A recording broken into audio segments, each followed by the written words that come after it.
നമസ്കാരം. പ്രധാന വാർത്തകൾ. 1.5 കോടി രൂപ വിലമതിക്കുന്ന മയക്കുമരുന്നുമായി 3 പേരെ പെരിന്തൽമണ്ണ പോലീസ് പിടികൂടി. പിടിയിലായത് പട്ടാമ്പി സ്വദേശികൾ.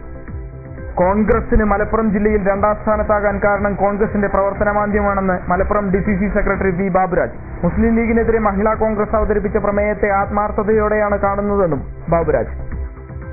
ജാതിമത സംഘടനകൾക്ക് ഭരണസ്വാധീനം ഉറപ്പിക്കുന്നതിനുള്ള അവസരമാണ് UDF സർക്കാർ ഉണ്ടാക്കിക്കൊണ്ടിരിക്കുന്നതെന്ന് AIYF സംസ്ഥാന പ്രസിഡന്റ് G. കൃഷ്ണപ്രസാദ്. തപാൽ ജീവനക്കാരുടെ താൽപര്യങ്ങൾ സംരക്ഷിക്കാൻ കേന്ദ്ര സംസ്ഥാന സർക്കാരുകൾ തയ്യാറാകുന്നില്ലെന്ന് M. അംസ MLA. വിജ്ഞാനം വിൽപ്പനയ്ക്ക് വയ്ക്കുന്ന കാലഘട്ടത്തിലൂടെയാണ് സമൂഹം കടന്നുപോകുന്നതെന്നും അംസ. ദേശീയ അവാർഡ് തിളക്കത്തിൽ പെരിന്തൽമണ്ണ സെൻട്രൽ GMLP സ്കൂൾ പ്രധാനാധ്യാപിക സതീദേവി. സെപ്റ്റംബർ 5 രാഷ്ട്രപതി അവാർഡ് സമ്മാനിക്കും. സ്ഥാപിച്ച് 1 വർഷം കഴിഞ്ഞിട്ടും പ്രവർത്തിക്കാത്ത ഒറ്റപ്പാലത്തെ സിഗ്നൽ ലൈറ്റിന് റീത്ത് വെച്ച് പ്രതിഷേധം.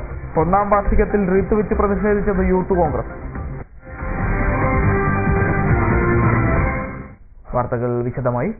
പെരിന്തൽമണ്ണയിൽ പോലീസിന്റെ നേതൃത്വത്തിൽ വൻ മയക്കുമരുന്ന് വേട്ട. വിപണിയിൽ 1.5 കോടി രൂപ വിലമതിക്കുന്ന ബ്രൗൺ ഷുഗറുമായി പട്ടാമ്പി സ്വദേശികളായ 3 പേരെ പെരിന്തൽമണ്ണ പോലീസ് അറസ്റ്റ് ചെയ്തു.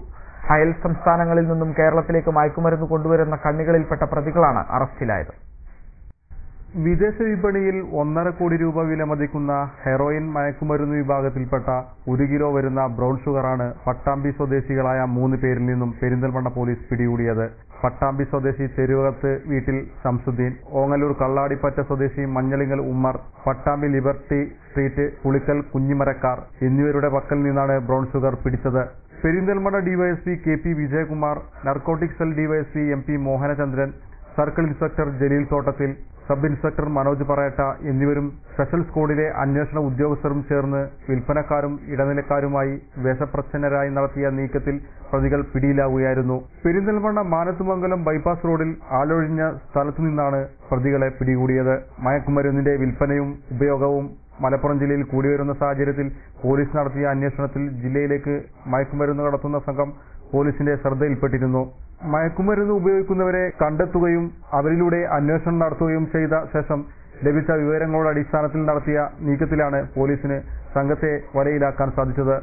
ഇംഗ്ലീഷ് മരുന്നുകളുടെ നിർമ്മാണത്തിന് രാജസ്ഥാനിലെയും മധ്യപ്രദേശിലെയും ചില ഗ്രാമങ്ങളിൽ ഓപ്പിയം, അഫീം എന്ന പേരുകളിൽ ഉള്ള ചെടികൾ സർക്കാർ അനുമതിയോടെ കൃഷി ചെയ്യുന്നുണ്ട്. ഈ ചെടികൾ മൂപ്പെത്തിയാൽ അതിന്റെ കായ്കളിൽ നിന്നും ലഭിക്കുന്ന ബ്രൗൺ നിറത്തിലുള്ള കറ ഉണക്കി കറുപ്പ് നിറത്തിലാക്കിയ ശേഷം മരുന്ന് നിർമ്മാണ ലാബോറട്ടറികളിലേക്ക് വിതരണം ചെയ്യുന്നത് പതിവാണ്. ഇങ്ങനെ വിതരണം നടത്തുന്ന ഏജൻസികളിൽ നിന്നും വാങ്ങുന്ന ഒപ്പിയം, അഫീം എന്നീ വസ്തുക്കൾ മറ്റു രാസപദാർത്ഥങ്ങൾ ചേർത്ത് ഹെറോയിനും ബ്രൗൺ ഷുഗറുമാക്കി മാറ്റി കേരളത്തിൽ എത്തിക്കുകയാണ് പ്രതികൾ ചെയ്തിരുന്നത്. ഈ സംഘത്തെ പിടികൂടിയതോടെ കേരളത്തിനകത്തുള്ള ഇത്തരം നിരവധി സംഘങ്ങളെക്കുറിച്ചും അവർ നടത്തിയ വിദേശയാത്രകളെക്കുറിച്ചും പോലീസിന് വിവരം ലഭിച്ചിട്ടുണ്ടെന്നും അവ അന്വേഷിച്ചു വരികയാണെന്നും DYSP KP വിജയകുമാർ പറഞ്ഞു. ഇതിന്റെ തുടർന്ന് ഞങ്ങൾ ഇപ്പോൾ പ്രതിയെ കസ്റ്റഡിയിൽ വാങ്ങിച്ചു. ഇതിന്റെ സോഴ്സ് ഏറ്റവും പ്രധാനം ഇതാണ്. നമുക്ക് എപ്പോഴും പലപ്പോഴും കണ്ടെത്താൻ കഴിയാത്തൊരു കാര്യം സോഴ്സാണ്. ആ സോഴ്സ് കണ്ടെത്തുന്നതിനും അതിന്റെ അടിവേര് എന്താണെന്ന് മനസ്സിലാക്കാനുള്ള അന്വേഷണം സ്പെഷ്യൽ ഇൻവെസ്റ്റിഗേഷൻ ടീം അത് നടത്തുന്നുണ്ട്. പിന്നെ അതാണ് ഏറ്റവും പ്രധാനമായിട്ടുള്ള കാര്യം തന്നെ. ഇൻവെസ്റ്റിഗേഷൻ ഏറ്റവും പ്രധാനമായിട്ടുള്ള കാര്യം. കാരണം കേരളത്തിലേക്ക് ഇഷ്ടം പോലെ ഇത് വന്നുകൊണ്ടിരിക്കുന്നത് പ്രധാനമായിട്ടും പറയുന്നത് നമ്മൾ അറിയാൻ കഴിയുന്നത് പലപ്പോഴും രാജസ്ഥാൻ പ്രദേശം കേന്ദ്രീകരിച്ചിട്ടുള്ള സ്ഥലങ്ങളാണെന്ന് തന്നെയാണ്. ഇപ്പം അവിടെ ചിലപ്പോൾ സർക്കാർ പിന്നെ ഉടമയിലുള്ള ഈ തോട്ടങ്ങളിൽ നിന്നും ഇത് പിന്നെ ഈ ബ്രൗൺ ഷുഗർ എടുത്ത് അങ്ങനെ കള്ളത്തരത്തിലൂടെയൊക്കെയാണ് ഇത് ബന്ധപ്പെട്ട ഏരിയയിൽ മാത്രം ഇവിടെ എത്തിപ്പെടുന്നത് എന്നാണ് നമുക്ക് കഴിഞ്ഞുള്ളത്. കൂടുതലായിട്ട് വിശദമായിട്ട് അന്വേഷണം നടത്തുന്നു. പോലീസ് അറസ്റ്റ് ചെയ്ത പ്രതികളെ വടകര NDPS കോടതിയിൽ ഹാജരാക്കി. കൂടുതൽ അന്വേഷണത്തിനായി പ്രതികളെ പോലീസ് കസ്റ്റഡിയിൽ വാങ്ങും. ജാതിമത സംഘടനകൾക്ക് ഭരണസ്വാധീനം ഉറപ്പിക്കുന്നതിനുള്ള അവസരമാണ് UDF സർക്കാർ ഉണ്ടാക്കിക്കൊണ്ടിരിക്കുന്നതെന്ന് AIYF സംസ്ഥാന പ്രസിഡന്റ് G. കൃഷ്ണപ്രസാദ് പറഞ്ഞു.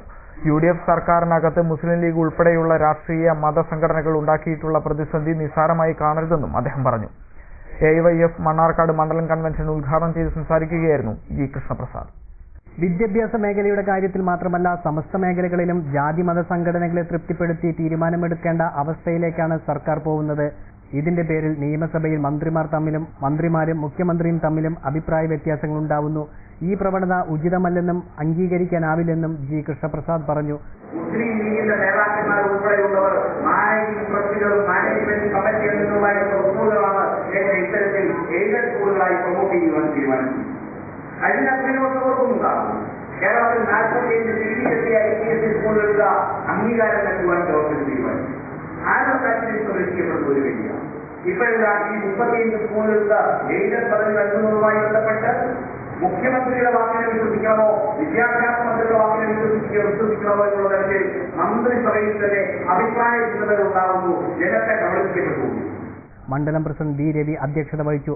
സെക്രട്ടറി പി നൌഷാദ്, CPI സംസ്ഥാന കമ്മിറ്റി അംഗം ജോസ് ബേബി, ദിനേഷ് ജയൻ തുടങ്ങിയവർ സംസാരിച്ചു. കോൺഗ്രസിന് മലപ്പുറം ജില്ലയിൽ 2ാം സ്ഥാനത്തേക്ക് തഴയപ്പെട്ട സ്ഥിതിയുണ്ടായത് കോൺഗ്രസിന്റെ പ്രവർത്തന മാന്ദ്യം കൊണ്ടാണെന്ന് Malappuram DCC secretary V Baburaj. Muslim ലീഗിനെതിരെ മഹിളാ കോൺഗ്രസ് അവതരിപ്പിച്ച പ്രമേയം കോൺഗ്രസ് ആത്മാർത്ഥതയോടെ സ്വാഗതം ചെയ്യുമെന്നും ബാബുരാജ് പറഞ്ഞു.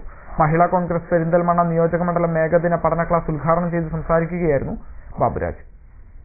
സംസ്ഥാന ക്യാമ്പിൽ ഉയർന്നു വന്നത് ചർച്ചയ്ക്കും അതുപോലെ തന്നെ പ്രസിദ്ധീകരണത്തിനുമായി വന്ന പ്രമേയമൊക്കെ വളരെ സന്തോഷത്തോടു കൂടിയാണ് ഇന്ത്യൻ നാഷണൽ കോൺഗ്രസിന്റെ പ്രവർത്തകരൊക്കെ സ്വാഗതം ചെയ്തത്. ഒരു സംശയവുമില്ല, നമ്മുടെ ഘടകകക്ഷിക്കെതിരായി വന്ന ആ വാർത്തയൊക്കെ 100% ആത്മാർത്ഥതയോടെ ഞാനൊക്കെ സ്വാഗതം ചെയ്യുന്ന ഒരാളാണ്. നമ്മുടെ മുന്നിലിരിക്കുന്ന നിങ്ങളൊക്കെ, അല്ലെങ്കിൽ ഓരോ കോൺഗ്രസിന്റെ പ്രവർത്തകരും നിങ്ങൾ ആ എടുത്ത തീരുമാനവും നിങ്ങൾ അന്ന് ചർച്ച ചെയ്യപ്പെട്ട പ്രമേയങ്ങളും ഒക്കെ വളരെ സന്തോഷത്തോടു കൂടി സ്വാഗതം ചെയ്യുകയാണ്. നമുക്കറിയാം, നമ്മുടെ ശക്തി ഇന്ന് നമ്മൾ ഇന്ത്യൻ നാഷണൽ കോൺഗ്രസ് ആണ് ഐക്യജനാധിപത്യ മുന്നണിക്ക് നേതൃത്വം നൽകുന്നതെങ്കിൽ പോലും പെരിന്തൽമണ്ണ പോലുള്ള മലപ്പുറം ജില്ലയിലെ നമ്മളൊക്കെ ഇന്ന് 2ാം സ്ഥാനത്തോ 3ാം സ്ഥാനത്തേക്കോ തഴയപ്പെടുന്ന ഒരു സ്ഥിതിവിശേഷം ഉള്ളത് നമ്മുടെയൊക്കെ പ്രവർത്തനത്തിന്റെ മാന്ദ്യം കൊണ്ടാണ്. മഹിളാ കോൺഗ്രസ് ജില്ലാ സെക്രട്ടറി സി അംബുജാക്ഷി ചടങ്ങിൽ അധ്യക്ഷത വഹിച്ചു. KPCC അംഗം MB ഫസൽ മുഹമ്മദ്, മഹിളാ കോൺഗ്രസ് സംസ്ഥാന secretary Fathima Roshni, Perinthalmanna block Congress president MM Zakir Hussain, Malappuram parliament youth Congress president C Sukumaran, Malappuram DCC അംഗം ഷീബ ഗോപാൽ, ലീല മോഹൻദാസ് തുടങ്ങിയവർ സംസാരിച്ചു. ഉദ്ഘാടന ചടങ്ങിന് ശേഷം നടന്ന പഠന ക്യാമ്പിൽ മഹിളാ കോൺഗ്രസ് ജില്ലാ സെക്രട്ടറി നദീറ ഹമീദ് അധ്യക്ഷത വഹിച്ചു. ഇന്ത്യൻ നാഷണൽ കോൺഗ്രസിന്റെ പ്രത്യയശാസ്ത്രവും സ്ത്രീ സമൂഹവും എന്ന വിഷയത്തിൽ ഡൽഹി ജവഹർലാൽ നെഹ്റു ലീഡർഷിപ്പ് ഇൻസ്റ്റിറ്റ്യൂട്ടിലെ KP ശൈലേഷ് കുമാർ ക്ലാസ് എടുത്തു.